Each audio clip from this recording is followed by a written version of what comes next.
je fais le plus possible avec les cheveux, avec le... J'essaye de m'identifier le plus possible à ce comédien. Mais au comédien. Pas au rôle. Mais non, puisque le comédien joue le rôle. Il est joué le rôle. C'est par le comédien que tu atteins le rôle. Il me semble. Par raison, hein, il y a autant d'écoles de doublage Ton école à toi, c'est celle-là.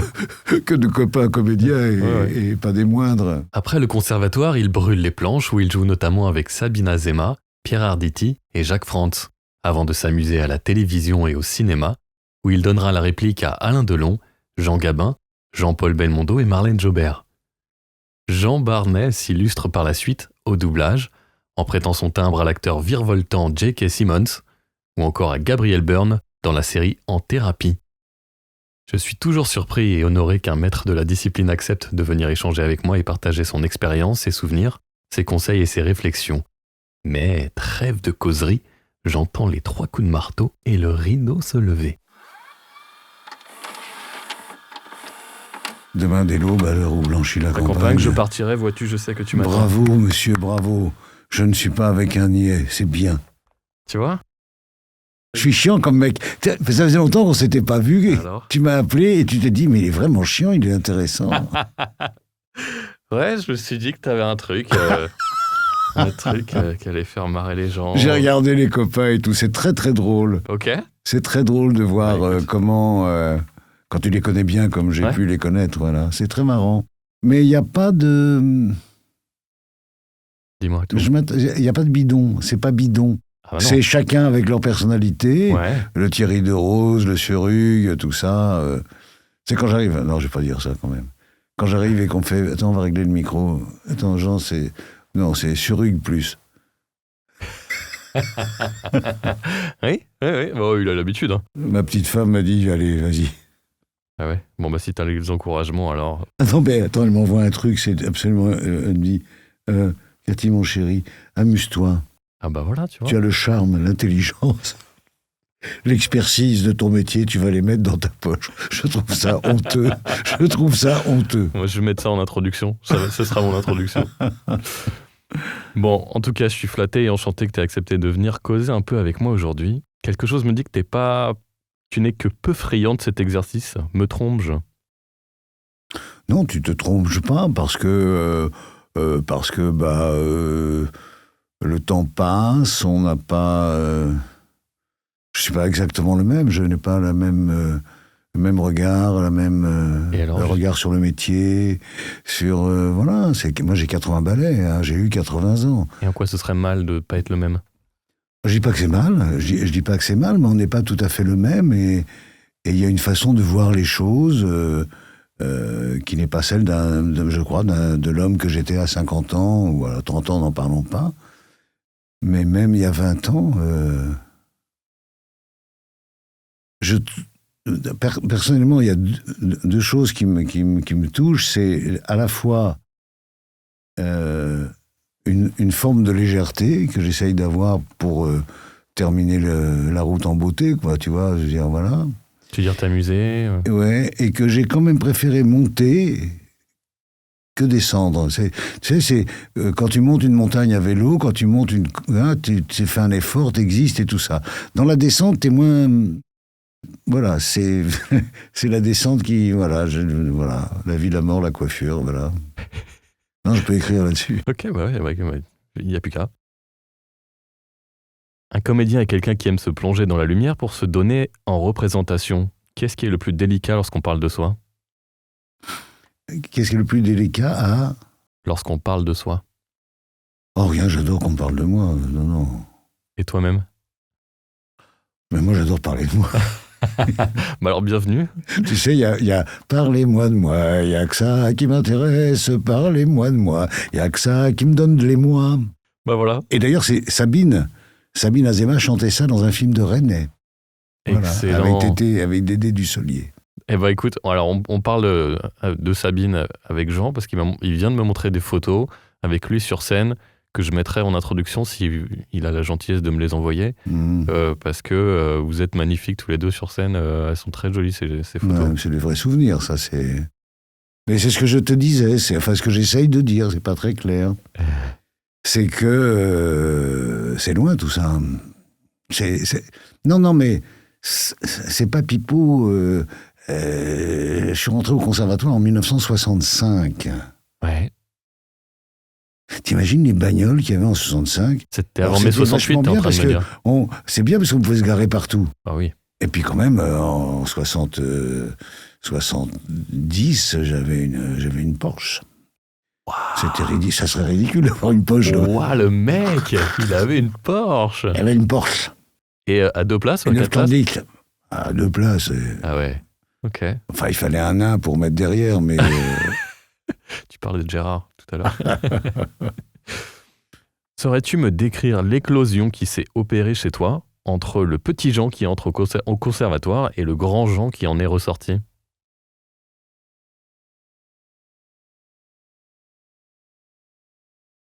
Une grande surprise de sortir avec des prix, d'être primé, d'être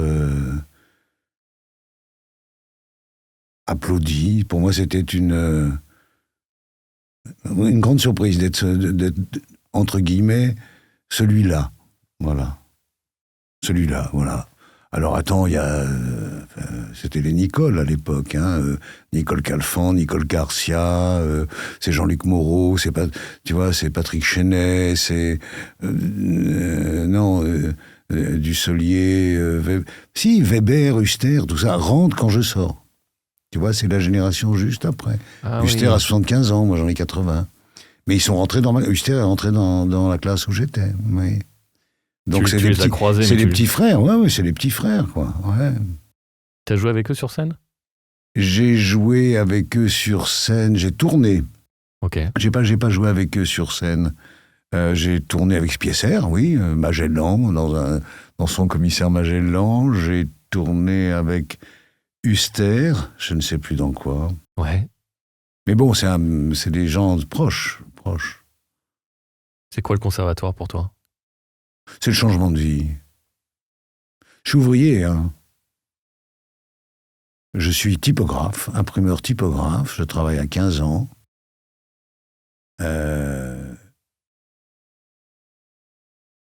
Je rencontre avec un camarade à moi qui est un comédien connu, qui s'appelle Michel Croton. On était tous les deux, on allait prendre des cours au collège Estienne, parce qu'on était typographe, imprimeur. Et c'était le collège qui servait de ça. Et un jour, on a rencontré Belmondo, à Saint-Germain, c'est une autre époque, c'était vraiment comme ça. Et on a déconné, puis Croton ressemblait un peu, il avait une gueule. Et Bebel a dit, oh là, les mecs, si vous voulez rigoler, allez au cours, faire du théâtre et tout ça. On est en 61, là. Et là, on y va... je pense plus pour rencontrer des jeunes femmes, des jeunes filles que pour faire du théâtre. Et on va faire les deux, et ça... Enfin, je dis vraiment des conneries, là. Mais c'est vrai. Parfait. Non, mais c'est vrai, en plus. Ouais. Et là, voilà. Mais après, il y a l'Algérie, si tu veux. D'un seul coup, tu te retrouves à 19 ans et demi avec un fusil sur l'épaule à Marseille. Direction l'Algérie. Et quand je reviens, donc... en 64, début 64, je n'ai qu'une envie, c'est de retourner voir les filles. Enfin, d'aller au cours. Je comprends bien. Non, mais le théâtre, c'est Louis Jouvet, vous connaissez Louis Jouvet. Louis Jouvet disait, la vocation, c'est un petit peu chaque jour. Voilà. Moi, j'ai pas voulu être comédien quand j'étais petit, j'ai pas voulu être comédien quand... Voilà. J'ai découvert ce métier, j'ai eu de la chance, à talent égal, j'ai eu beaucoup de chance, la chance d'être plutôt choisi, ce qui est tout à fait... Oui, c'est la chance, mais on ne choisit pas celui d'à côté, on te choisit toi. Voilà. Et j'ai jamais pensé à faire une carrière. Si j'avais voulu faire une carrière, peut-être que j'aurais fait Arditi, peut-être. Quoique Pierre a vraiment beaucoup de talent. Tu veux parler d'après, tu n'y as jamais pensé, mais avant, qu'est-ce qui a fait que tu t'es dit, allez, je me lance? D'abord, c'est au cours, avant de rentrer au conservatoire, au cours, ça fonctionne, ça marche. On me dit que c'est bien, mais moi je vais tout découvrir. Je vais découvrir Molière, Corneille, j'ai un prix dans le Cid, Rodrigue et tout ça. Là, je commence à tout lire, hein. J'ai pas lu avant. Hein. Qu'est-ce qui t'a révélé? Qu'est-ce qui s'est passé? Il y a un truc qui a Le dû... fait de...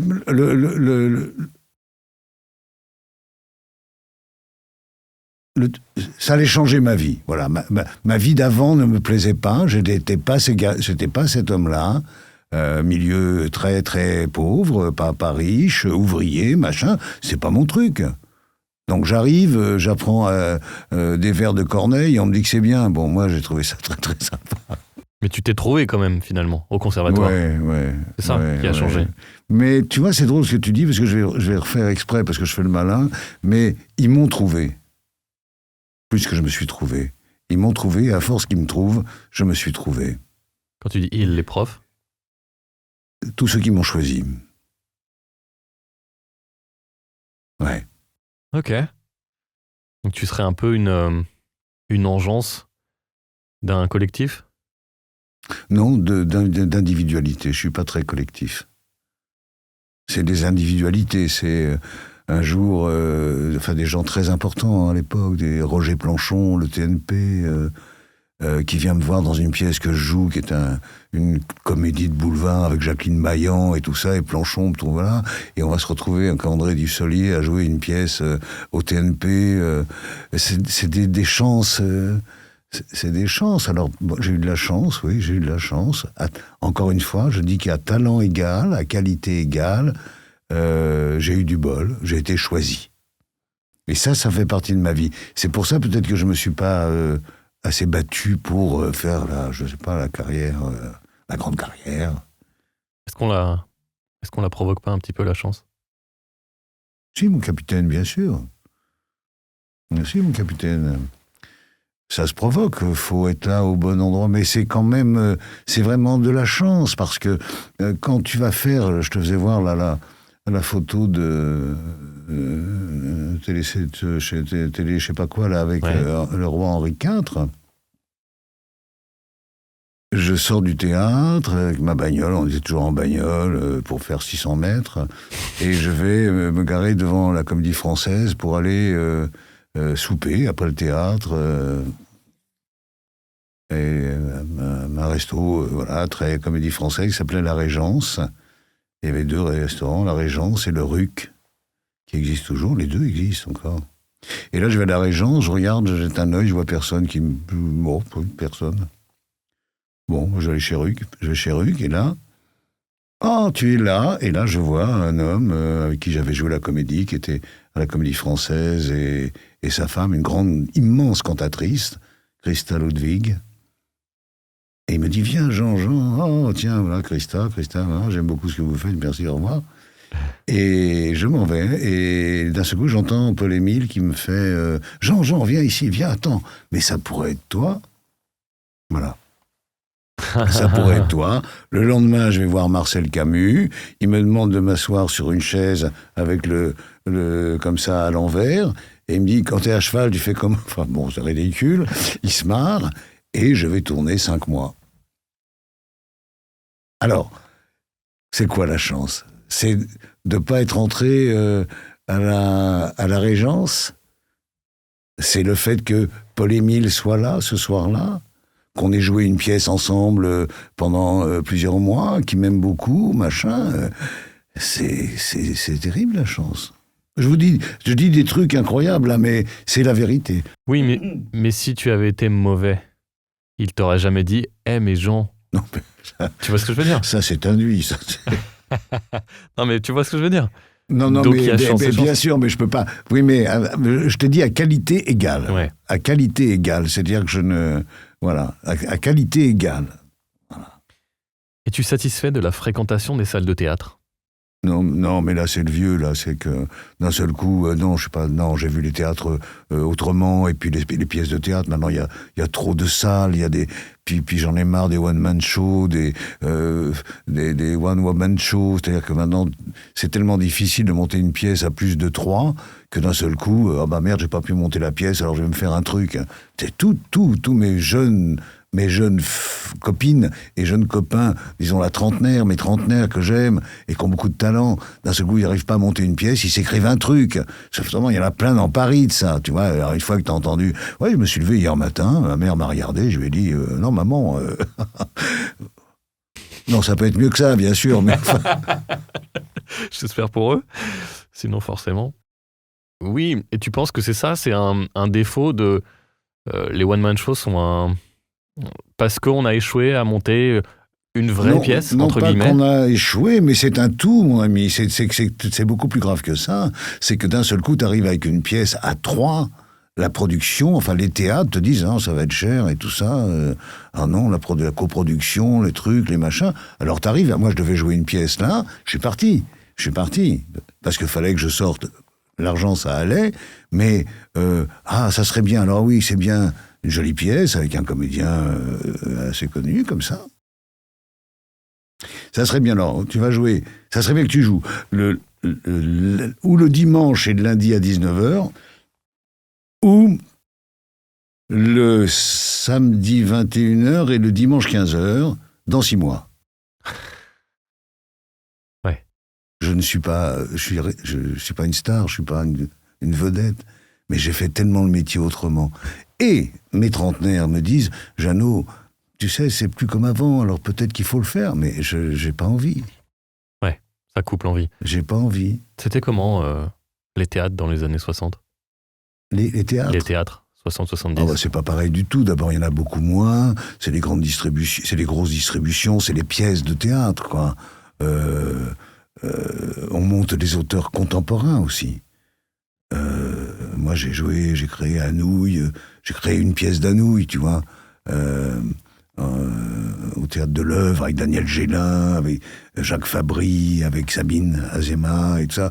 C'était du théâtre, c'était des pièces de théâtre, bonnes ou mauvaises. Il y avait du boulevard, il y avait des créations contemporaines, il y avait le TNP, il y avait la naissance du théâtre de la colline, tout ça, machin, voilà. Mais pour moi, c'était du théâtre. Et maintenant, j'ai du mal à voir du théâtre. J'ai vu du théâtre, là, dernièrement, une pièce de Joël Pomera, voilà, magnifique, le truc des 2 Corées. Voilà, c'est un grand spectacle de théâtre, et là, tu pleures, tu ris, et tout ça.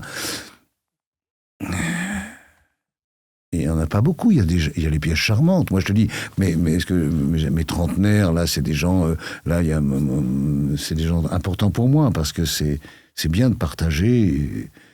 Étienne Launay qui a monté une pièce qui s'appelle Le Montespan, qui a été adaptée par sa femme, Salomé Villiers, et très très bien joué, et tout ça.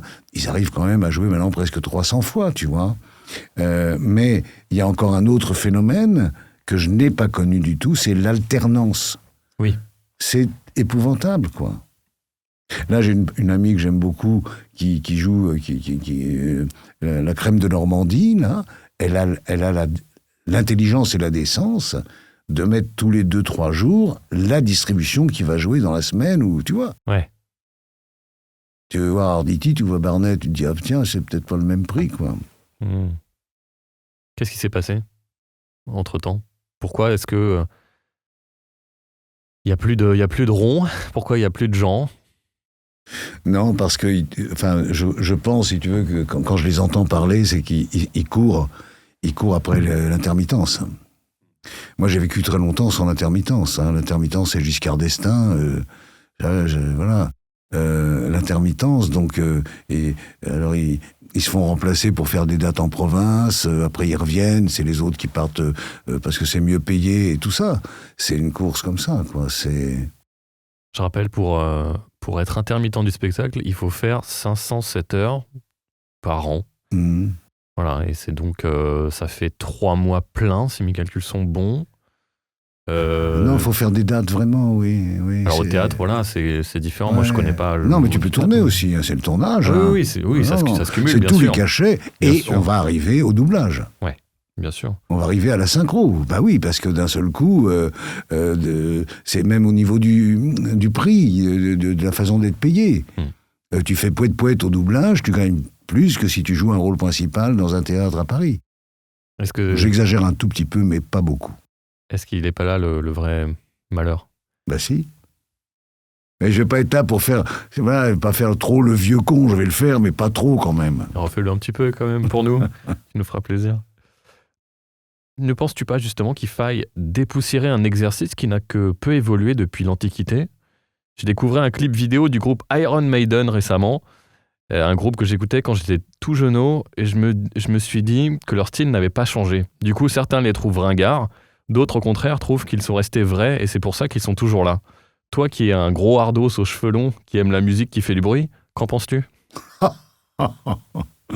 Je sais pas répondre à la question, là, vraiment honnêtement. Non, par rapport au théâtre, Non, mais ce que je veux dire, en gros, là, je te parlais de mes trentenaires, enfin, des gens que j'aime, voilà, ces gens plus jeunes, qui ont beaucoup de talent. C'est pas une question de qualité. C'est pas une question de qualité, c'est des gens formidables. je parle au niveau de la forme, vraiment, de Je parle de la forme. la forme des spectacles. Déjà, si tu veux, quand tu as... Non, là, je vais me faire descendre, là, si des gens entendent ça. Paris est devenu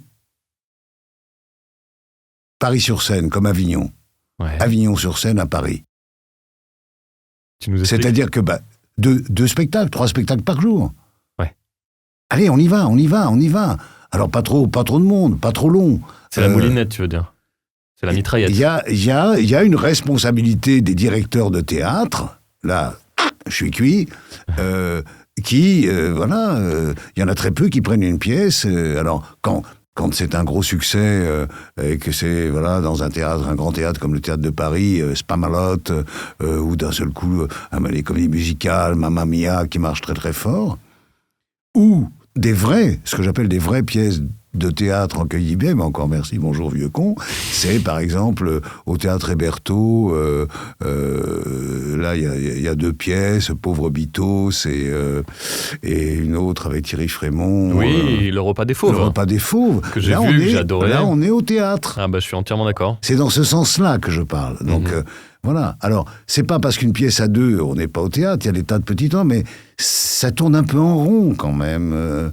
Une pièce de théâtre, pour moi, c'est ça, quoi. C'est le repas des fauves, c'est le Pauvre Bitos. Bon, c'est vrai que j'aime beaucoup Anouilh.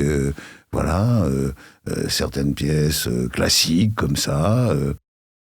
Mais pas que. Mais c'est dur de voir des grands spectacles. C'est pour ça que je parle du spectacle de Pomera, là. C'est formidable. Ou là, j'ai regardé, c'était lamentable, là, la soirée des Molières, c'est épouvantable. Caroline Vigneault, mais attends, la fille de la soirée des Molières, elle dit « Ah, vous voyez, j'ai pas mis de soutif, hein !» Non, mais ça va, quoi, quand on n'a rien à foutre. Elle a du talent, Caroline Vigneault, mais qu'est-ce qui vient nous faire chier avec... c'est la soirée des Molières, quand même, un tout petit peu de... De glamour. Bah ouais, au moins, ouais. Ouais, la classe, ça se perd. Mais il y a des gens qui ont de la classe. Moi, je suis pas du tout... tu vois, par exemple, moi j'ai cette chance-là, à mon âge, de vivre avec de partager avec des gens plus jeunes, et ils me trouvent pas totalement vieux con, et je les trouve pas jeunes cons. C'est vrai que t'es pas totalement vieux con, Jean. Important le totalement, tu sais. J'entends souvent les comédiens expérimentés déclarer que la clé est de prendre du plaisir. Confirmes-tu? Bah oui, c'est-à-dire que c'est... Ouais, bien sûr, bah oui, évidemment. Évidemment, je veux dire, enfin, tu te rends compte la chance extraordinaire d'une carrière comme la mienne, et là je parle pas de la notoriété, je parle simplement depuis 1965-66, de faire ce métier par plaisir, enfin... même sur le plan physique, la façon de se regarder, d'être regardé, de se regarder. Ouais, c'est un plaisir. Quand je vois mes potes là, tu vois, Fanny Ardant, 75 ans, ah oui, oh là bas. Dès que tu mets une date, enfin un âge, tu dis c'est pas possible. Ah oui, Fanny, elle a 75 balais.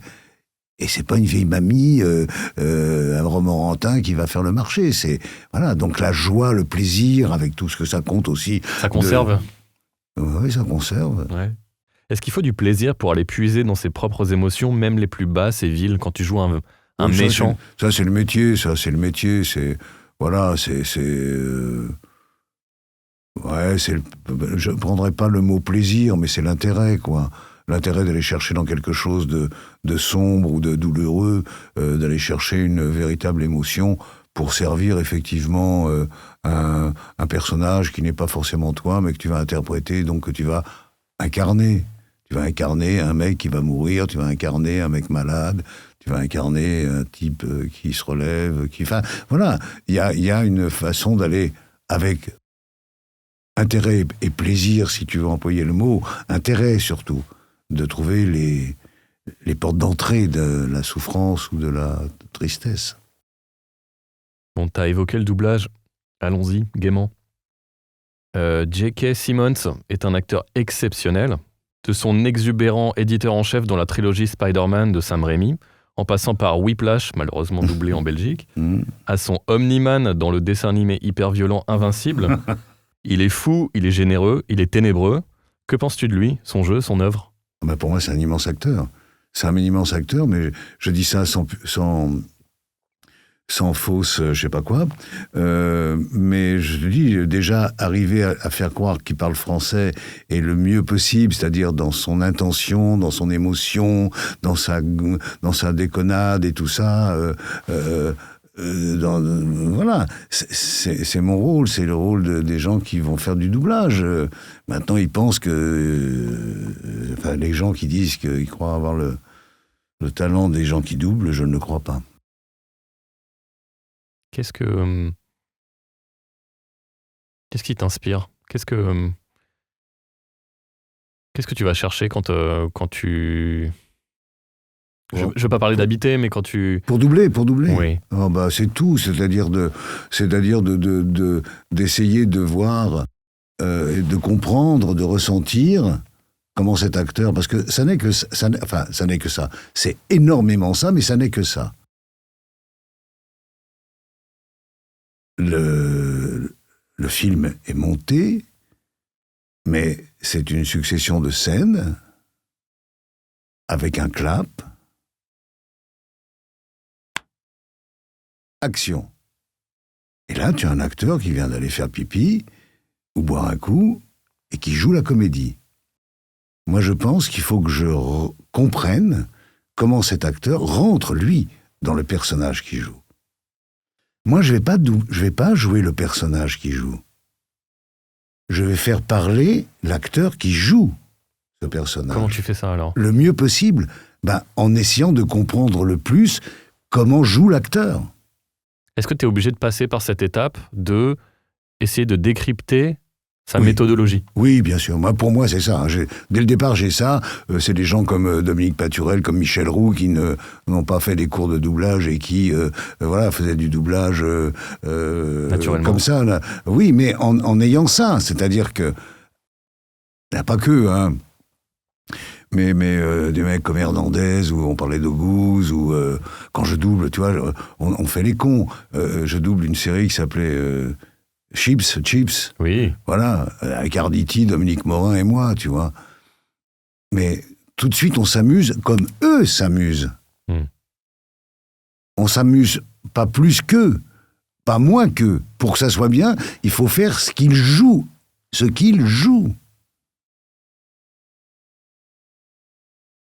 Je crois que c'est le b.a.-ba. Donc c'est quoi ce qu'ils jouent ? C'est dans les yeux...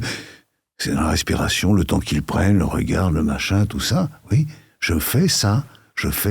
Mais je ne fais que ce qu'ils font. Je ne connais aucun acteur ou aucune comédienne qui donne du talent à une comédienne américaine ou allemande. Coréenne, n'en parlons pas. Là, je double une série coréenne, je suis humble. Mais je suis bien. Il m'amuse, Ton petit pépère ? Mon petit pépère. Ouais, est-ce qu'il y a... T'as le souvenir d'une scène, d'un film où t'as dû aller chercher des choses étonnantes chez toi pour essayer de raccorder... Dans le doublage ? Sur Simmons en particulier, pour raccorder ce qu'il faisait. Dans le doublage, non, parce que Enfin, oui et non, parce que Tu t'es jamais laissé surprendre en doublage ? Non, on travaille, hein, c'est... Laisser surprendre, je comprends pas ce que tu dis. Non, parce qu'on visionne, on voit... Moi, je dis, je suis attaché à l'acteur. Donc, à un moment, je suis surpris de ce que l'acteur peut faire, mais je vais faire ce qu'il fait. Enfin, le mieux possible. C'est pour ça que je te dis que ce n'est jamais parfait. Le doublage, c'est le mieux possible. Je pense que ceux qui pensent le contraire ont tort, mais ça va me valoir des messages. Des tomates. Je te fais rire, tu te marres. Ouais, moi je me marre bien. T'as aussi fait Gabriel Byrne dans la série En Analyse. Ah oui. Quand j'ai vu le prémisse, je me suis dit, oh là là, mais ça va être soporifique. Et puis pas du tout, j'ai adoré. Pour tous ceux qui ne connaissent pas cette série, je peux vous dire que si vous appréciez DVTI, vous aimerez cette série. Ah oui. Le concept est simplissime, un psy, un patient. On sort pas de la pièce, tout est dans la justesse des dialogues et la finesse du jeu des comédiens.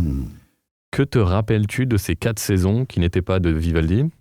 C'est magnifique. Non, c'est un des vrais grands plaisirs de ce que j'ai fait en doublage, l'acteur, et puis ce qu'on racontait, quoi.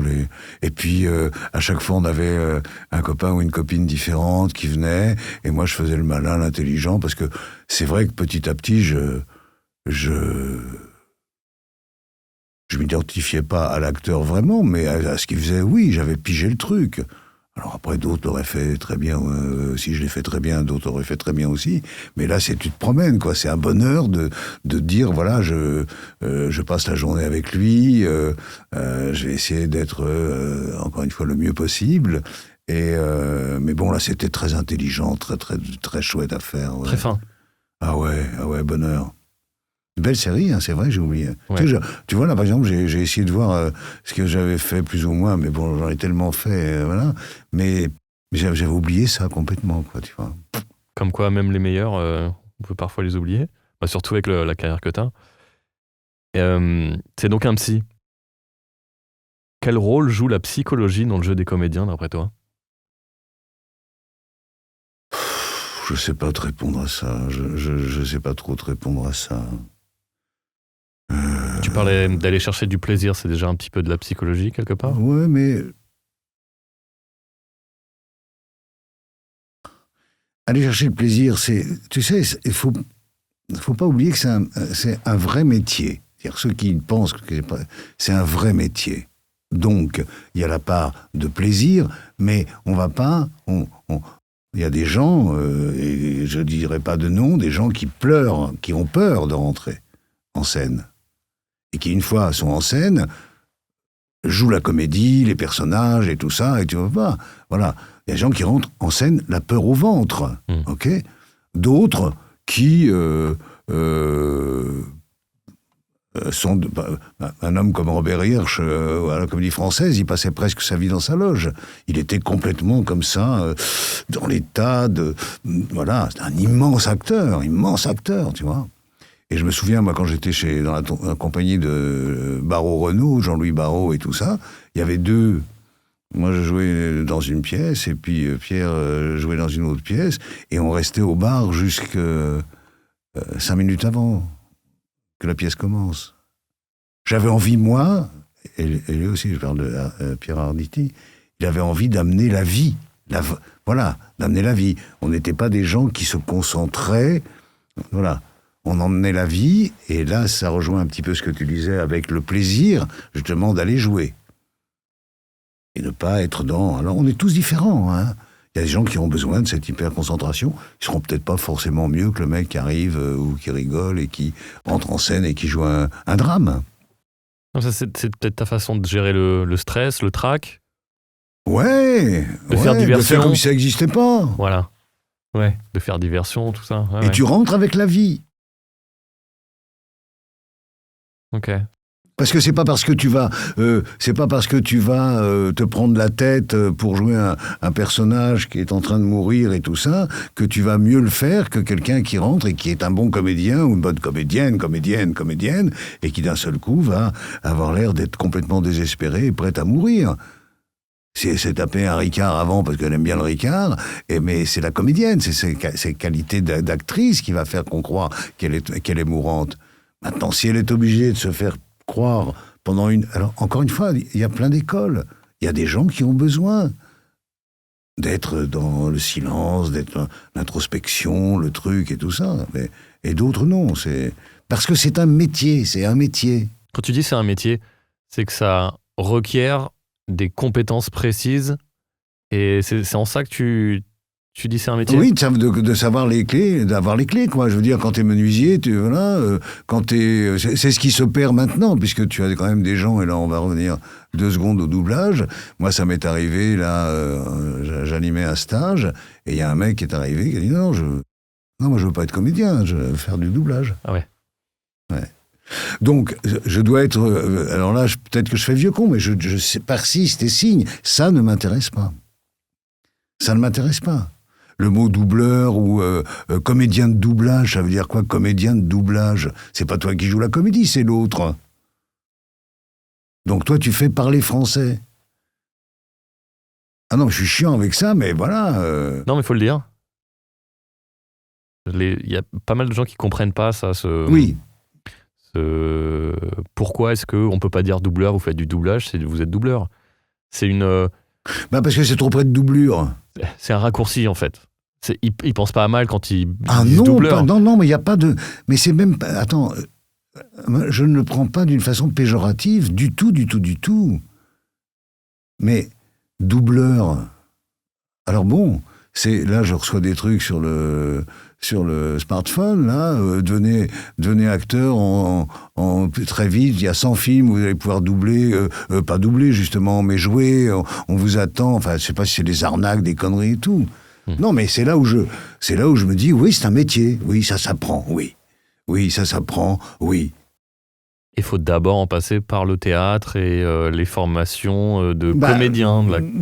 Si moi je veux que ce soit un comédien qui fasse du doublage, pour doubler un comédien. Oui. Ok, parce que c'est quand même un comédien qu'on double. Donc, pour moi, il faut qu'il y ait au moins la connaissance du métier de comédien, de comédienne, bien sûr. Mm-hmm. Si tu vas faire uniquement blablabla et que tu t'es content parce que... voilà. Mais si tu n'as pas ressenti exactement par rapport au métier qui est le même que le tien... Peut-être que ce que je dis est complètement ringard, je m'en fous, mais alors... Non, mais m'en fous. Tu parles de ta technique à toi, on a dit que chacun avait la sienne. Toi, tu m'as dit que tu passais par comprendre la méthodologie du comédien. Le jeu du comédien. Voilà. Donc forcément, si tu n'as pas ta propre formation toi-même en tant que comédien, tu n'as pas les clés pour le... Tu fais autrement, tu remplis. Et tu peux très bien remplir, ça m'intéresse pas. Que tu remplis... Non, ça m'intéresse pas les gens qui font ça. Mais je leur en veux pas. Ok. Simplement, là, quand j'arrive dans un studio et que je vois 6-7 personnes avec leur papier à la main, leur CV, en train de dire « je veux faire du doublage, je veux faire du doublage, je veux faire du doublage », je suis désespéré, quoi. D'abord parce qu'il y a l'IA qui arrive et qu'il va falloir vraiment se battre. Mais... avec eux, j'espère.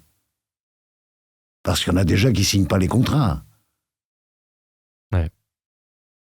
Il y en a déjà qui, pour faire du doublage, se font payer moins que d'autres. Ouais, on rappelle qu'il y a une convention collective dans le métier qui fait que les comédiens sont payés à la ligne et donc n'importe quel comédien payé de la même façon. Non. À la ligne? Non. Comment ça, non? Je peux très bien demander un... Ah, tu peux demander des grés à grés. Merci, monsieur. Bon, alors voilà, c'est encore autre chose. C'est vrai qu'on n'en a pas encore parlé dans l'émission, des grés à grés. On en parle. Tu veux nous en parler des grés à grés? C'est quoi un gré à gré? Un gré à gré, c'est de dire, j'ai l'habitude de doubler J.K. Simmons, voilà. Non, je suis pas payé à la ligne. Je veux, pour doubler ce film, je veux, je sais pas, 5 000 euros, 8 000 euros, voilà. Voilà, on traite directement un gré à gré, avec voilà, le client. Voilà.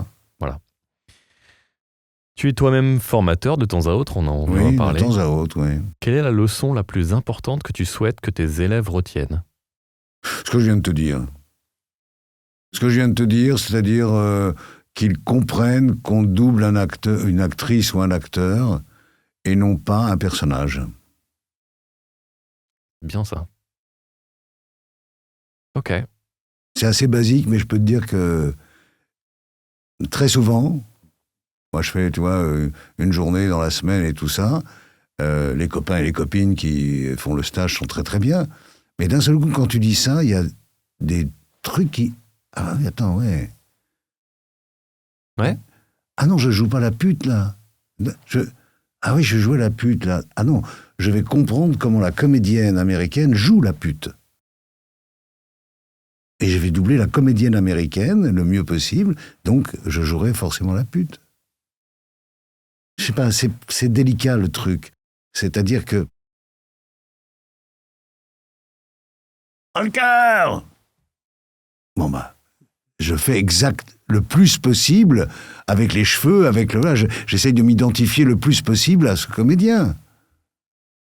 Mais au comédien. Pas au rôle. Ben non, puisque le comédien joue le rôle. Il est joué le rôle. C'est par le comédien que tu atteins le rôle. Il me semble. Pas raison, hein, il y a autant d'écoles de doublage Ton école à toi, c'est celle-là.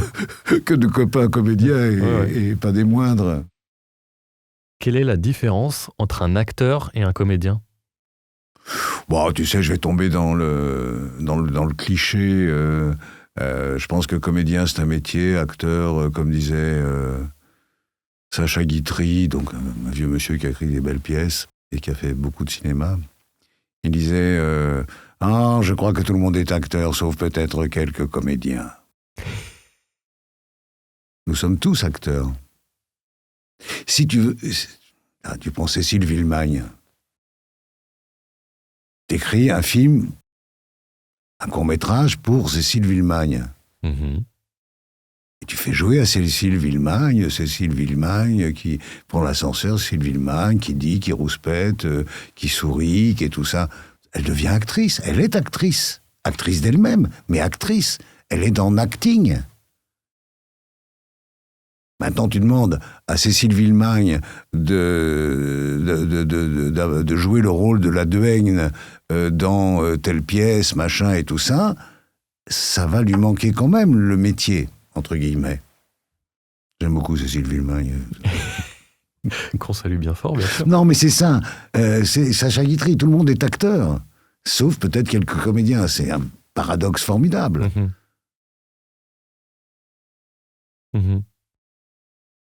Non, là, tu fais ça comme ça. Tu piges ce que je dis là ou pas? Oui. C'est une réponse. Oui. Il s'en assure. Tu veux t'en assurer. Non, mais de ton acquiescement, oui. J'en ai une pour toi. Quel est le rôle du comédien ? Quel est le rôle du comédien ? Je sais pas, de raconter les histoires, de faire comprendre à des gens des choses qu'ils ne... voilà, je sais pas dire. Le rôle du comédien, c'est de jouer la comédie et puis de faire justement d'être un passeur d'émotions, un passeur de... Voilà, à travers son jeu. C'est de faire croire que Chimène est amoureuse de Rodri, mais qui tue son père et que tout ça.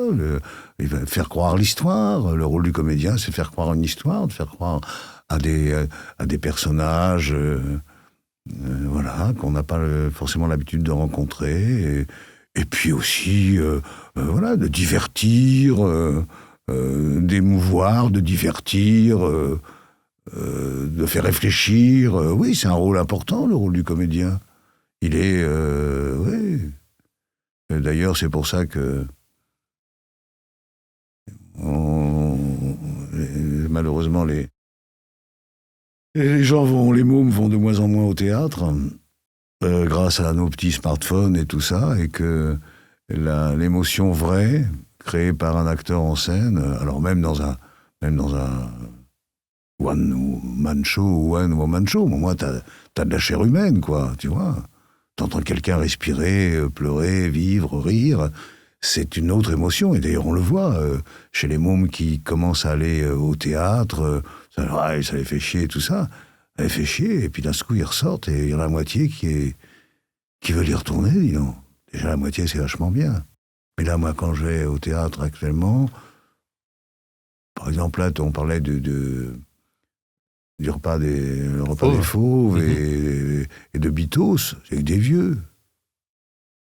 Enfin, je veux dire, moins de 40 ans, il n'y en a pas beaucoup, quoi. Il n'y a pas de jeunes qui vont voir leur pas des fauves, c'est pas vrai. Enfin, des jeunes, des vrais jeunes. C'est pour ça que je te parlais de est-ce qu'il faudrait pas dépoussiérer le théâtre?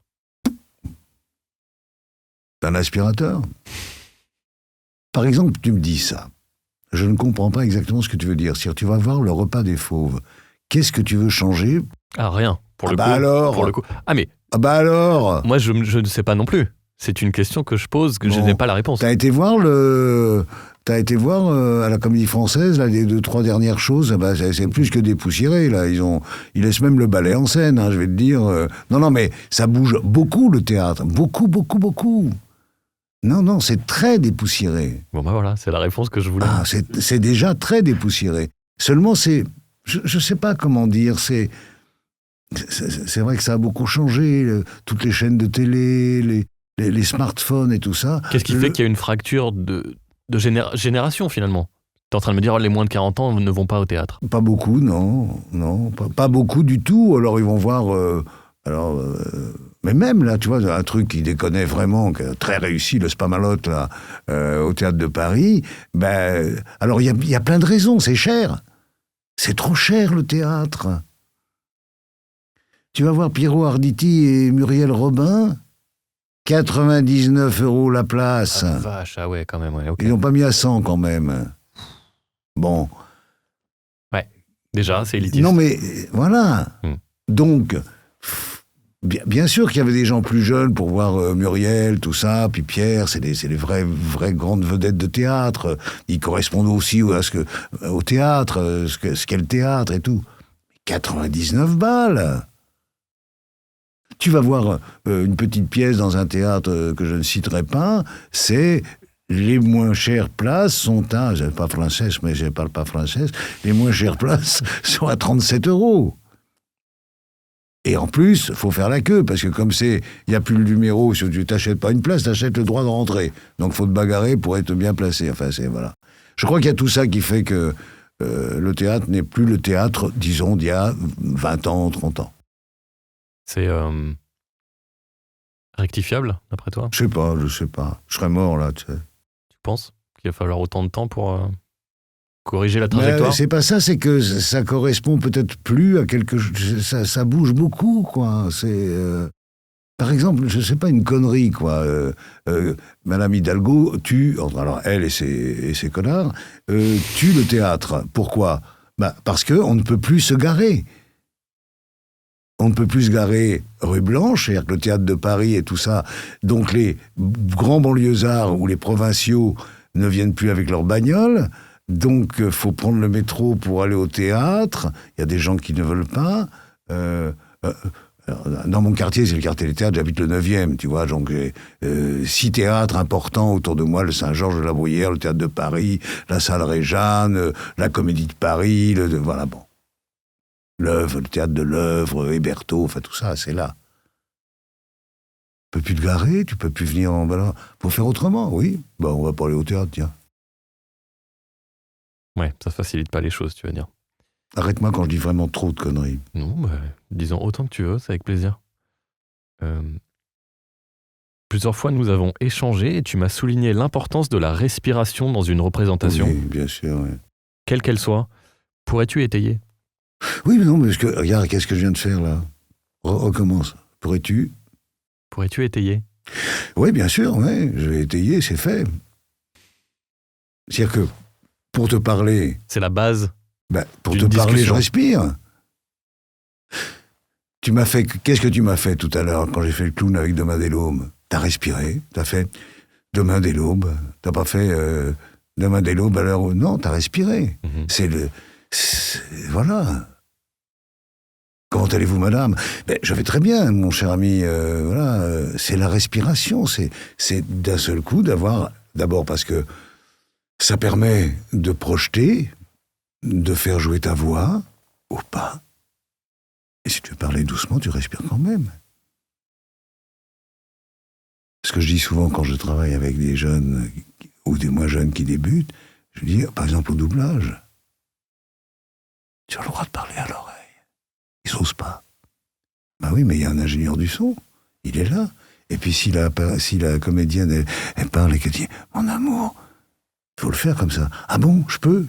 Ah oui, t'es pas obligé de faire mon amour, ouais, tu vois, bon.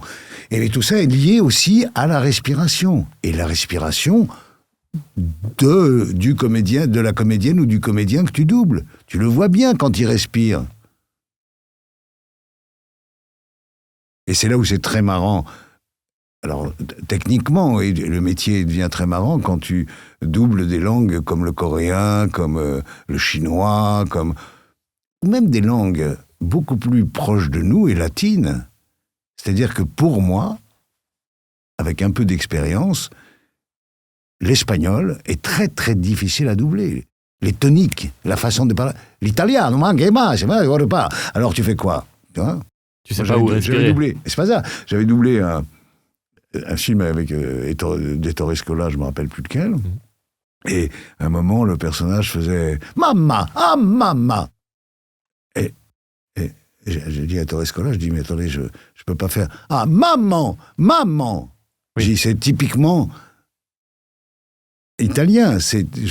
Ben, il dit vous avez qu'à faire maman. Ben non, je peux pas faire maman. C'est pas français. Donc, comme c'est un monsieur beaucoup de talent et intelligent, je lui ai dit, écoutez, laissez-moi faire. C'est ma maman. Ah oui, mais c'est pareil. Ah ouais. Tu vois, des trucs comme ça. Mm-hmm. Et là, c'est la respiration, évidemment, parce que c'est la base. Si tu vois comment une personne respire, justement, quand tu parles comme ça, je respire, j'entends la respiration. Et c'est la respiration qui va faire la différence. C'est la base même du comédien. Et en doublage, c'est extrêmement important, oui. Merci pour ces précisions. Comment habille-t-on un silence? Très souvent par un regard. Au théâtre? Partout, parce qu'un silence... À l'image? Un silence, si c'est moi qui joue. Ouais. Si c'est moi qui joue, oui, ça dépend de ce que veut dire ce silence. Un silence peut dire, peut faire la peur, la timidité, c'est plein de choses. C'est un regard, là. Un silence, et c'est moi qui joue. Si c'est en doublage, je respecte le silence et j'essaye de comprendre ce que silence va apporter. Si l'acteur prend un silence et joue un silence, entre guillemets, il faut que je joue ce silence aussi, que je le prenne quand je recommence à parler. Le silence, c'est effectivement une ponctuation, comme ça. Du coup, le silence, on va pas l'entendre vu qu'il est silencieux par définition, mais c'est ce qui vient ensuite, il va amener. Oui, mais ce que je voulais dire aussi, c'est que ce silence raconte. C'est-à-dire que si je te parle et que je fais, écoute, vraiment, là, ça commence, je sais pas ce que je raconte. Enfin, je sais pas ce que je raconte. Ce silence était chargé déjà de ce que j'ai dit avant et de ce que j'ai dit après. C'est un silence parlant. Enfin, c'est con ce que je dis, mais c'est bien. Non, c'est pas mal. Quel est l'exercice de comédien que tu préfères? Lecture en public, jouer un rôle sur scène, etc. Oh, tout. Je prends tout, moi. J'ai vraiment pas de préférence. Non. Honnêtement, non. J'ai pas de préférence, c'est mon métier. Encore une fois, je reviens au métier. Je suis pas là pour... voilà. C'est peut-être la pluralité, justement, du métier qui fait que sa richesse. Mais oui. Mais c'est comme ça que j'ai fait, moi, du doublage. Maintenant, bon, c'est un métier de faire du doublage. Pourquoi pas? Mais moi, j'ai pas fait doubleur. J'ai pas fait du doublage comme ça. C'était un comédien qui faisait aussi du doublage et tout ça. Et puis, il faut pas oublier, mais là, les vieux sont morts. Mais que jusque dans les années... jusque dans les années 55-60... les comédiens qui faisaient du doublage, c'était des ringards. C'était pas des mauvais comédiens, au contraire, il y avait des très très bons comédiens. Mais faire du doublage, c'était pas le métier. Ils ont été, comme on dit, tricards très longtemps. Et c'est petit à petit, avec l'arrivée de la télé, des séries, des trucs comme ça, que les comédiens de théâtre actifs sont venus. Mais jusque dans les années 50, donc tu vois, pendant la guerre, il y a eu du doublage, après la guerre, il y a eu du doublage, tout ça. C'était un truc réservé à un petit nombre de comédiens qui n'étaient plus, qui n'étaient pas complètement dans le métier, qui faisaient presque que ça. Pourquoi ils n'étaient pas dans le métier? Ils étaient pas bons? Non, ils étaient pas bons, mais écoute des doublages des années 40, écoute des doublages des années 50. On a essayé, enfin, c'est pas qu'on a essayé, c'est qu'ils ont essayé de redoubler des films qui avaient été doublés dans les années 50-60. Eh ben, c'est pas bon. C'est pas bon. Parce que les acteurs qui faisaient du doublage dans ces années-là jouaient comme les acteurs qui jouaient sur l'écran. Et que nous, avec un jeu, entre guillemets, je dis n'importe quoi, plus moderne, plus autrement, plus... Eh ben, c'était moins bien. Et là, j'ai pas les titres, j'ai pas les noms, mais des copains dans le doublage que moi ont des noms. Des trucs qui ont été faits pour faire mieux. Et c'était pas mieux. Parce que le style de jeu de l'époque était le même à l'écran qu'au doublage. Bien sûr. Parce que comment tu vas doubler Jouvet, hein? Eh oui, bizarre, vous avez dit bizarre. C'est une façon de jouer. Mais Michel Simon, tu vas dire Michel Simon, alors là, tu vois. Alors des Michel Simon étrangers et tout, il y en avait plein. Les Italiens, puis les Américains. Et donc, en plus, c'était un monde beaucoup plus petit. Il n'y avait pas de série, il n'y avait pas de télé. À partir de quand il y a des films à la télé, tu vois, c'est les années 50. Il y a une chaîne. Donc, les gens qui font du doublage sont relativement peu. Il y a 3-4 vedettes dans le doublage, une Lita Show, là j'ai un nom. Et puis il y avait des comédiens qui passaient de l'autre côté, voilà. Mais c'était un tout petit monde. Ça veut dire quoi qui passait de l'autre côté? Qui jouaient, qui tournaient, qui faisaient du théâtre. Voilà. C'était pas des ringards, mais il y avait quand même un esprit des gens pas gentils qui disaient, bon, les gens qui font du doublage... C'est voix de garage. Un peu, ouais. Ok. Ou c'est pas intéressant, tu vois. C'est fou comme ça a évolué, hein. Ah ben, c'est même plus l'évolution, c'est une révolution. C'est une révolution, justement, de l'évolution du métier au doublage et au cinéma en particulier. Qu'est-ce que t'en penses, toi? Je sais pas, écoute. Il faut toujours qu'il y ait des évolutions et des révolutions, je veux dire... Qu'est-ce qui est resté en place comme... je sais pas, là, je veux pas faire l'intelligent, je suis pas assez, mais je sais pas, c'est normal que tout bouge, quoi. Il y a rien qui te choque, il y a rien qui te marque. Qui me choque? Non, je t'ai dit ce qui me choquait, c'est-à-dire être obligé de tu veux me voir, tu vois un autre au théâtre, les alternances, ça m'emmerde. Qu'est-ce qu'on dit? On peut pas faire autrement. Ça, c'est mes potes qui me disent ça. Ils ont raison. Mais Jeannot, on peut pas faire autrement. Bah oui, on retombe sur l'intermittence, le truc, faire des heures, gagner mieux sa vie et tout ça. C'est pas du tout le même métier que, disons, qu'il y a 30 ans, quoi. Il y a 30 ans, non. Alors, je sais pas, on est... non, c'est pas le même métier qu'il y a 30 ans. C'est le même métier, mais c'est pas fait pareil. Donc, c'est même pas la peine de chercher à dire c'est évolution, révolution. Mais non, c'est comme ça, c'est pas pareil. Moi, je prenais ma voiture, j'avais une 2 chevaux, j'allais du Carrefour Mansart dans le 9e arrondissement, j'allais au conservatoire en voiture. Bon, pauvre ami. Mais il y avait une place devant le conservatoire. Il y a des places partout. Enfin, tu vois ce que je veux dire? C'est totalement con. Je me garais rue Fontaine. Voilà, on est en 1965, 66. T'avais pas ta trottinette à l'époque, Jean? Ben non, ouais. Non, puis le vélo, je l'avais fait avant, hein. Parce que moi, j'avais fait, tu sais, pour gagner des sous, j'avais fait des télégrammes, télégraphiste. Ah, j'allais dire livreur, mais on était pas loin. Le temps file et nous échappe, le bon surtout. Quel est ton remède? Je vais dire un mot pas facile, mais que un mot-clé maintenant dans ma vie, à mon âge, mais je pense que on peut commencer plus tôt pour plein de raisons, c'est l'acceptation.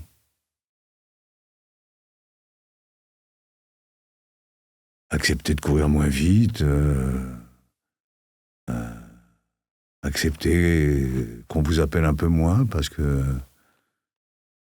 la jeune génération te connaît moins et que voilà, non, accepter que ça passe, quoi, tout en étant debout et aimant la vie et voyageant et voilà, mais accepter que acceptation, pas accepter, acceptation des choses qui changent. Ça serait un mot-clé pour moi, là, oui. Lorsque notre camarade Jacques Frantz nous a quittés, tu jouais sur scène avec lui. Oui. Tu es donc parfaitement placé pour parler de lui. J'aimerais prendre quelques minutes pour lui rendre hommage, si tu veux bien. Que peux-tu nous dire sur lui, sur l'homme et sur le comédien ? Jacques, quand je t'ai fait voir là, le Henri IV, j'avais le rôle, mais j'avais deux compères, donc le Grand Condé, joué par Jacques Frantz, et Agrippa d'Aubigné, le poète, joué par Pierre Forest. Ah. Donc, tu vois, c'est il y a longtemps. Donc Jacques, c'est tout au long de ma vie, comme ça, il y a Jacques, et un Jacques très talentueux,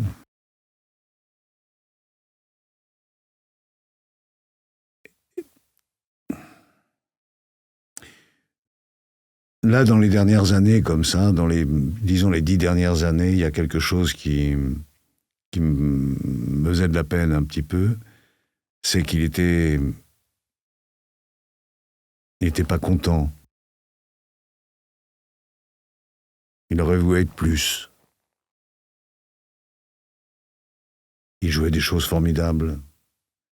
Mais il trouvait qu'il n'était pas assez récompensé, donc il n'était pas très heureux. Alors qu'il faisait des très belles choses et des très belles choses. Je crois qu'il a souffert de ça, de pas être...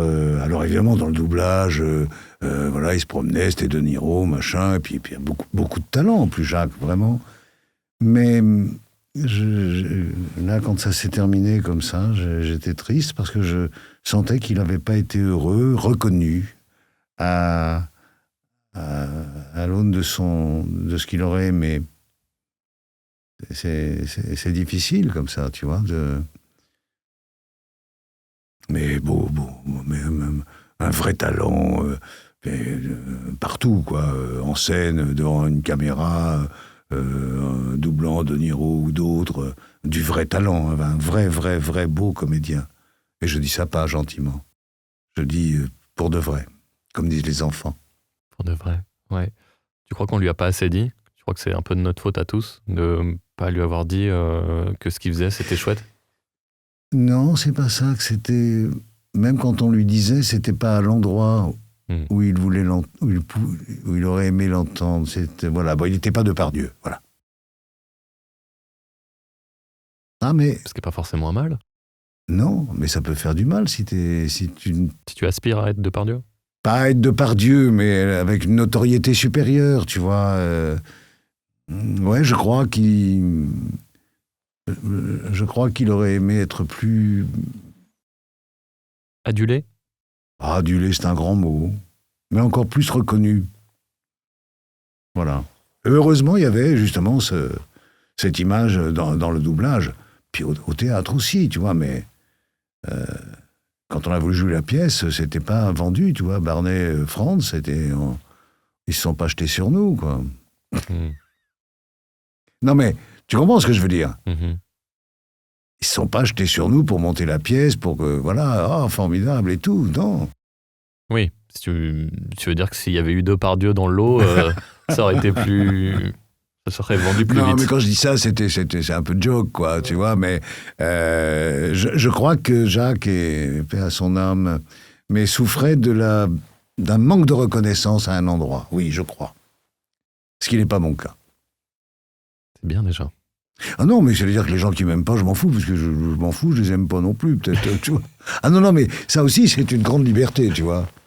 L'acceptation. Ah ben, l'acceptation, c'est Sacha Guitry, encore une fois. Ah, si les gens qui disent du mal de moi savaient ce que je pense d'eux, ils en diraient bien davantage. Pas mal aussi. Ta fille Magali est également dans le métier. Ouais. Elle fait une belle carrière, d'abord Ouais. en tant que comédienne et davantage en tant que DA désormais. Quel regard portes-tu sur son travail ? Arrives-tu à être objectif ? Ah oui, complètement. Mais tu sais, là, encore une fois, on parle de comédien. Ma fille, Magali, elle était en coulisses dans tous les théâtres avec sa maman, Mireille Delcroix, et moi-même. Et donc, elle a grandi dans les théâtres, Magali. Mais elle est rentrée au conservatoire. Elle a été élève de Michel Bouquet. Ok. Elle n'a pas fait du doublage comme ça. Elle a d'abord été comédienne. Elle a joué chez Barrault. Elle a pas beaucoup tourné et tout ça. Après, elle a fait les bébés et elle s'est dit, tiens, le doublage, la porte ouverte, et voilà. Mais Magali était au conservatoire et l'élève de Michel Bouquet, qui n'était pas le plus mauvais comédien du monde. Voilà, elle fait un très bon travail. Je suis objectif, je trouve elle dirige, elle respecte les gens, elle prend ce qu'il y a, parce que c'est ça le truc, les DA, tu vois, les DA. Moi, je veux pas jouer comme machin, t'as qu'à le faire à ma place. Si tu me prends, c'est pas, oui, mais je voudrais que tu fasses comme ça. Non. Moi, je vois l'acteur jouer ça, je vais le faire comme je sens que l'acteur le fait. Oui, mais ta finale, oui, je m'en fous de ma finale, laisse-moi jouer la comédie. Ou tu le fais. Voilà. Il y a 2-3 personnes avec qui j'ai dit, je ne travaillerai plus avec toi. Les noms, non, je ne donnerai pas les noms.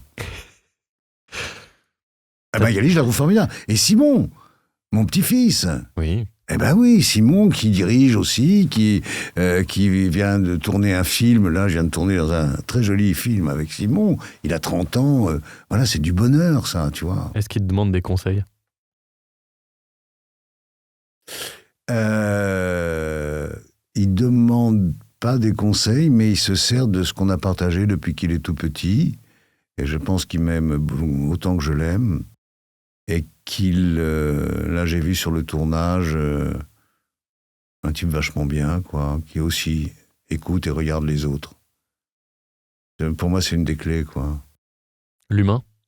Oui. L'humain, c'est-à-dire voilà, en plus, si tu veux, c'est ce que je ne comprends pas assez, c'est, je te prends pour jouer quelque chose, et puis après, je veux que tu fasses comme je veux. Ben non.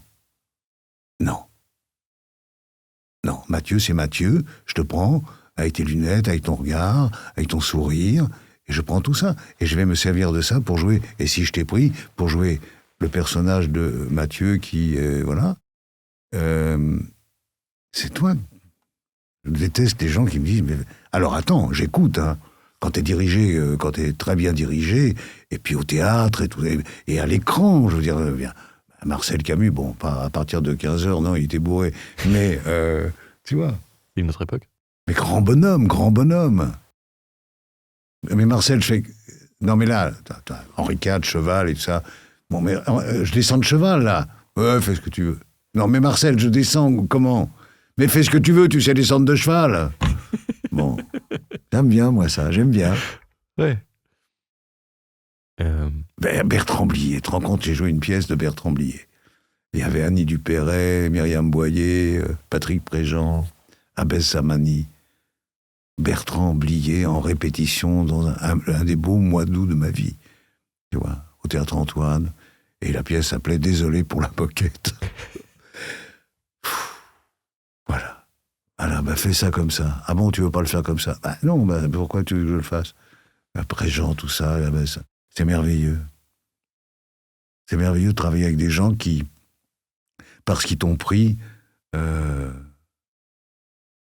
parce qu'ils ont choisi Mathieu ou Jean, ils ont fait plus de la moitié du travail. Ils respectent qui t'aide. C'est normal. Je veux dire, s'ils l'ont fait. Mais s'ils me prennent pour faire jouer autre chose, ils avaient qu'à prendre l'autre. J'exagère un peu, mais bon. Non, mais dit comme ça, c'est sûr. T'en as une autre, une anecdote marquante comme ça, d'une pièce ou d'un film. Je vais te faire le coup de Gabin. Ah oui. J'ai un petit rôle comme ça, je joue un jeune flic dans un film de Denis de la Patelière qui s'appelle le Tueur. Et donc, il y a une scène, une des premières scènes comme ça, où on court après ce mec avec un autre inspecteur et tout, et on va monter sur le toit, et j'ai une réplique, enfin j'arrive, il est parti sur le toit, et j'ai une réplique en disant « Mais putain, merde, qu'est-ce qu'on va faire là ? Et le vieux, il est où le vieux ? Merde !» Et tout ça, voilà, bon. Et Gabin était producteur, et plusieurs fois, il vient gentiment avec l'autre producteur s'asseoir, assez loin, tu vois, il regarde la scène comme ça, et il y avait une doublure de Gabin qui me donnait la réplique. Puis moi, je m'habitue comme ça, voilà, je trouve mes marques et tout, là, voilà, metteur en scène, oui, c'est bien comme ça, vas-y, voilà. Et puis à un moment, bon allez, on fait encore une répète, mais merde, qu'est-ce qu'il fait le vieux, qu'est-ce qu'il pourrait... Mais merde, c'est chier qu'il fait. Le vieux, il est derrière, et la voix de Gabin. D'un seul coup, il n'avait pas dit que c'était lui, que c'était plus la doublure. Et là, le frisson, et en même temps, quand tu parlais de plaisir, putain, je vais me retourner, je vais voir Gabin. Non mais c'est parce que je sais pas ce qu'il me dit, allez, moi je serais déjà sur le toit et tout ça, là. Mais enfin je disais ça, oui, allez vas-y les gars, là, voilà. Voilà, et puis voilà, et puis quelques heures après, il y a son copain producteur qui vient et qui me dit Monsieur Gabin voudrait que vous déjeuniez avec nous et tout ça. Tu vois. La classe à Vegas. Non, je pleure là oui. Je pleure là. Alors voilà, c'est bien. Mais il est bien le môme là, c'était son mot. Non mais il est bien le môme là. Et alors vous faites du théâtre, oui, c'est bien. Ouais. Là vous êtes bien, là c'est bien. Voilà, c'est. Mais le côté, la surprise de la voix de Gabin comme ça, il n'avait pas. Bah, putain, ça c'est très très fort, ouais. Ah bah ouais, ça a dû te marquer. Ouais. Et puis 3 semaines en Roumanie avec Belmondo et Marlène Jobert, tu vois, pour les mariés de l'an 2, avec Préjean, tiens, qui était là, Devers. On a bien rigolé, là. Là, ça déconnait sec, là. Ça donnait quoi, Belmondo en off? Belmondo, un mec formidable, très déconneur, pas dans le job, mais insaisissable, quoi. Voilà, il faisait le con, quoi. Mais il pouvait aussi bien faire Léon Morin-Prêtre. Mais là, tu vois, dans Les Mariés de l'an 2, il arrête pas de déconner, quoi. Et puis là, je revoyais, j'aime bien, moi, parce que je... Voilà... T'es en train de dire qu'il était à l'image comme il était dans la vie? Oui, absolument, ouais. Peut-être un peu trop des fois, parce que quand même, dans certains hôtels de Roumanie, on a un peu défoncé l'ascenseur, mais bon... J'aimais bien ce mec, j'aimais bien. Mais tu vois, par exemple, j'ai tourné aussi avec... Alain Delon et 2 êtres totalement différents, et la pudeur et le côté comme ça, mais j'aime beaucoup Alain. J'aurais plus passé les vacances avec Alain qu'avec Jean-Paul. Ah ouais. On se l'imagine froid, on se l'imagine... Non, c'est un gentil. Alors évidemment, il s'est caché derrière. Et j'ai vu un très très bel article de Romy Schneider qui parle de lui quand elle se sépare. Très très beau, c'est exactement ça. Et moi, j'ai connu Mireille d'Arc, et ce couple-là, c'était un couple de... Oh là là, je vais dire une connerie, là. C'était un couple de gens simples, de milieux simples. Il était charcutier, lui, hein. Et elle, sa mère, était concierge. Et ils se sont très très bien entendus. C'était un couple, Mireille et Alain Delon. Non, j'aime beaucoup Alain. Ouais. Mais d'ailleurs, les gens qui le connaissent, en général, l'aiment bien, parce que c'est pas du tout ce qu'il a l'air forcément d'être. Bah complètement, c'est ce que je te dis. Ouais. C'est pas ce qu'il projette, ouais. Bah puis on s'imagine, lui, on pense à la star énormissime qu'il était. Oui, mais par exemple, là, dans le film, là, je me souviens que j'avais une scène avec un copain qui a disparu, Étienne Chicot, et je me souviens, on était là, puis je m'étais renversé à un bar comme ça. Puis d'un seul coup, il allait rentrer en scène, et puis d'un seul coup, je vois arriver un mec qui me donne un Kleenex, quoi.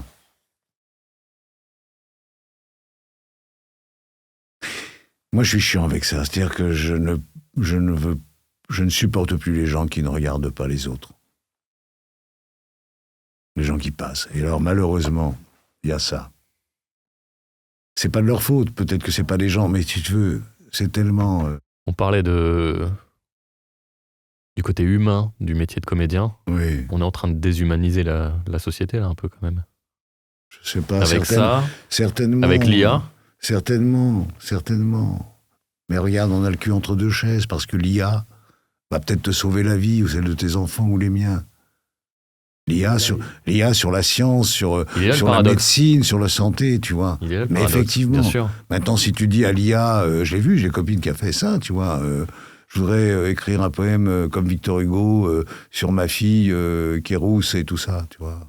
Il y a un truc qui sort. Bah oui.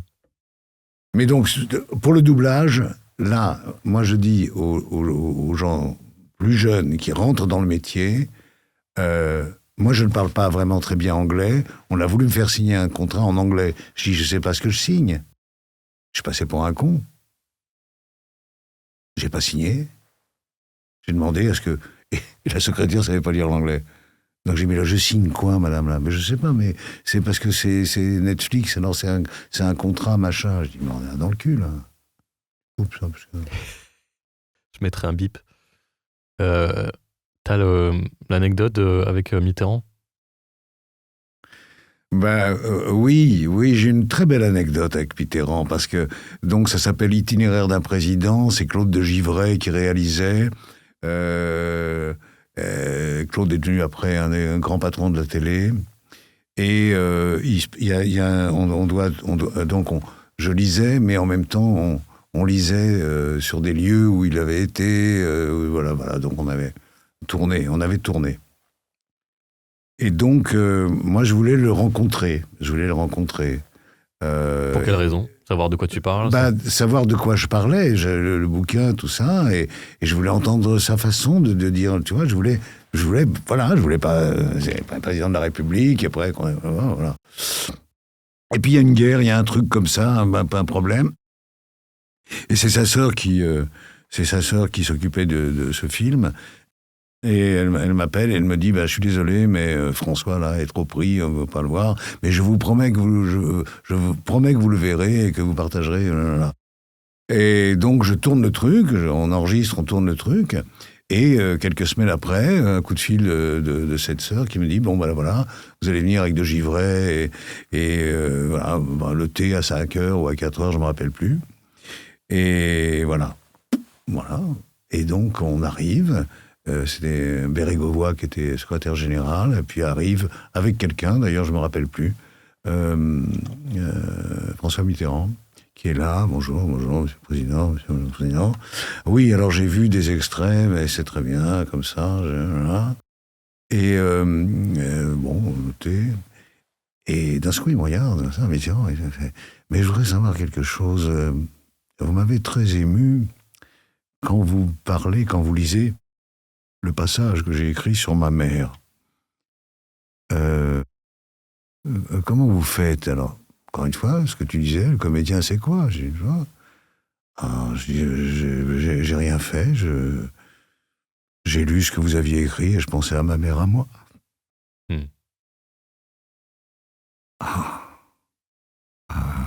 Bon, on continue, on prend le trait, je sais plus ça.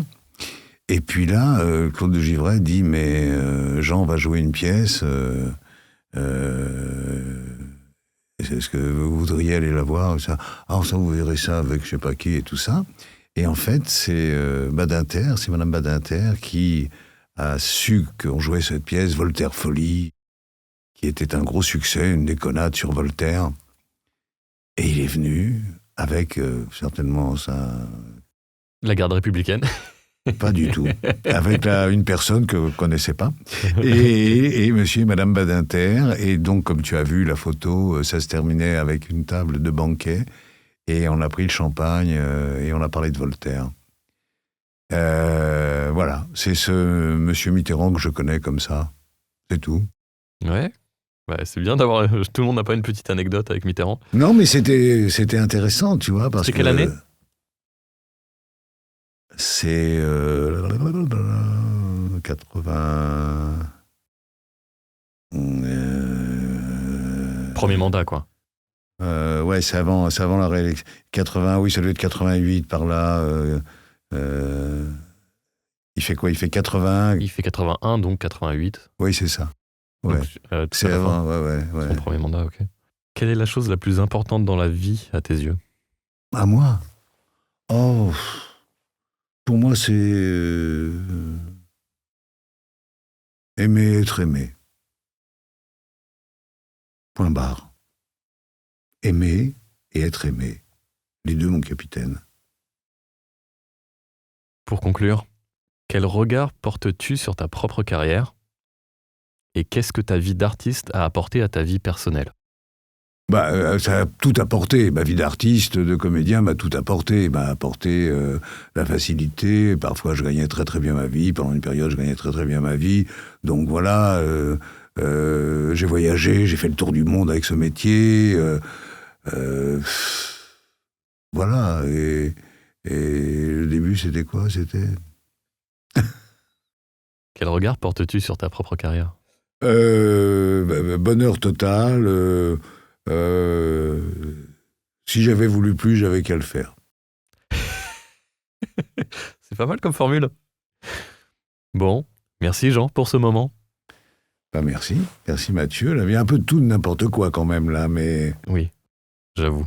Ça aurait même pu être le titre de ce podcast. Allez, salut l'artiste. Salut.